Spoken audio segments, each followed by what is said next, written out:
Bienvenue à ce nouvel épisode des Harry contre-attaque. Donc, aujourd'hui, on parle de... Wednesday, saison 2, partie 2. Sans plus attendre, commençons. Donc, on a 3 choses qu'il faut qu'on parle aujourd'hui. Parce que dans le dernier épisode sur Wednesday qu'on a fait, on vous a expliqué que la politisation de cette série-là se fait beaucoup plus via le contexte de création que des éléments directement dans cette première partie de la saison 2 de Wednesday.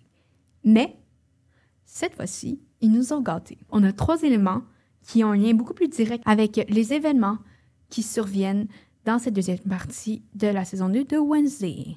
Premièrement, on peut parler de K-pop. Deuxièmement, on peut parler de la mention du Canada. Et troisièmement, on parle aussi des Philippines. Le premier élément, la K-pop. Vous savez qu'on aime toutes les deux quand même beaucoup la K-pop. Et là, on retrouve la chanson Boom Baya de Blackpink dans un épisode. Et cette fois-ci, c'est beaucoup plus directement lié avec l'intrigue de cette deuxième partie. Parce que le contexte de l'utilisation de cette chanson de la Golden Era de Blackpink, c'est dans le contexte d'un échange de corps entre Wednesday et Enid. Donc, Enid se retrouve dans le corps de Wednesday. Dans le dernier épisode, on vous a dit que le soft power peut aussi provenir des individus et de leurs préférences.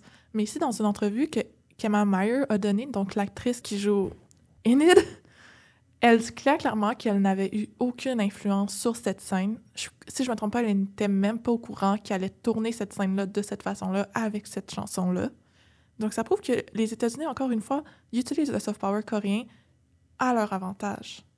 Et c'est pas juste la préférence des acteurs de la pop culture qui influence ce choix, c'est aussi les producteurs qui ont fait ce choix-là consciemment d'intégrer une chanson de K-pop, ce qui renforce l'idée que les États-Unis ont une préférence pour la Corée du Sud au niveau politique, culturel et probablement un peu social. Donc, le deuxième élément. Le Canada et notre fameuse frontière partagée avec les États-Unis.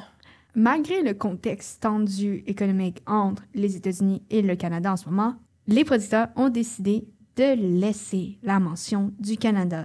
Parce que Enid, qui est devenu de manière permanente ou pas un loup-garou, se dirige vers la frontière canadienne.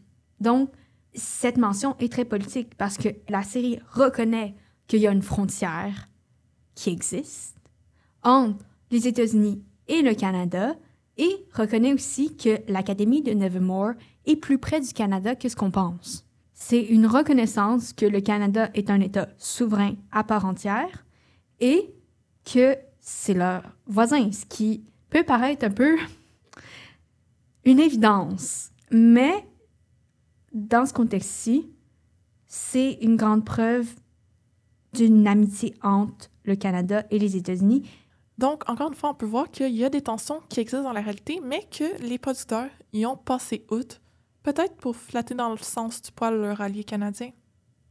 Et ça montre aussi que ça se peut que Hollywood ne soit pas en accord clair avec les politiques américaines quant au Canada, parce que, si vous ne le saviez pas, le Canada est connu pour accueillir beaucoup de productions américaines.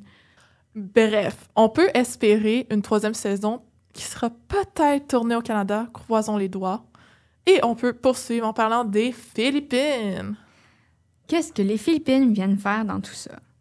Parce que, si vous ne l'avez pas remarqué, au moment où Enid et Wednesday échangent de corps, Wednesday, qui est dans le corps de Enid, se retrouve à entendre une discussion du petit ami de Enid avec sa blonde aux Philippines, avec sa petite amie aux Philippines en tagalog. Et Wednesday, qui parle tagalog, lui répond en tagalog que leur histoire d'amour est finie pour cette raison.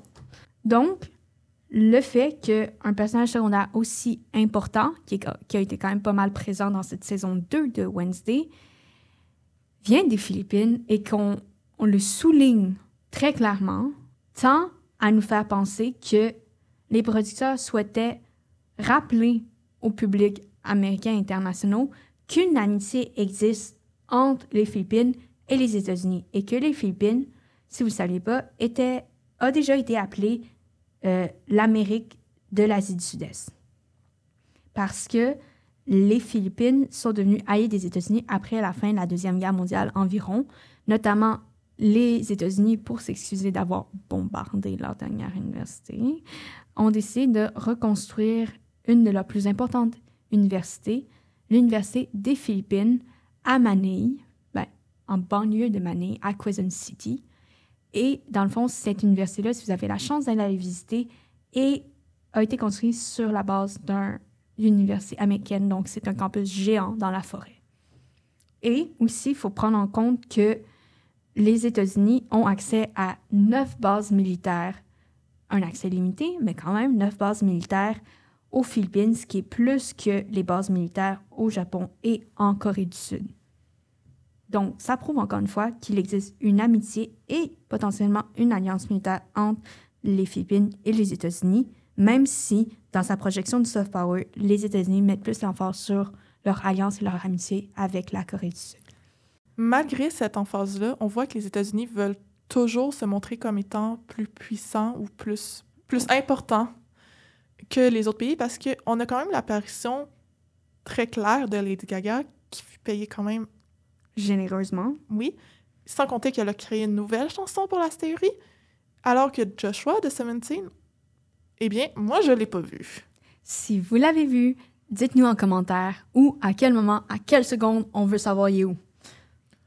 Donc, pour en revenir à Lady Gaga, le fait qu'on la voit si clairement et qu'elle crée une nouvelle chanson, c'est pour démontrer qu'ils sont toujours au sommet.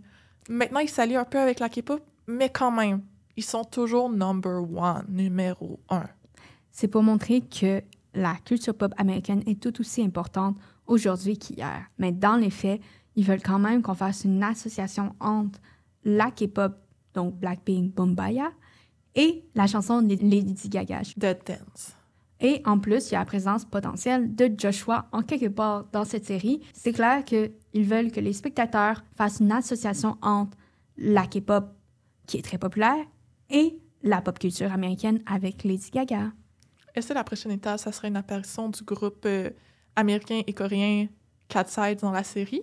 Ou qui c'est BTS? Donc, dites-nous ce que vous en pensez dans les commentaires. N'oubliez pas d'aimer et de partager. Donc, on vous dit à la prochaine. Ciao!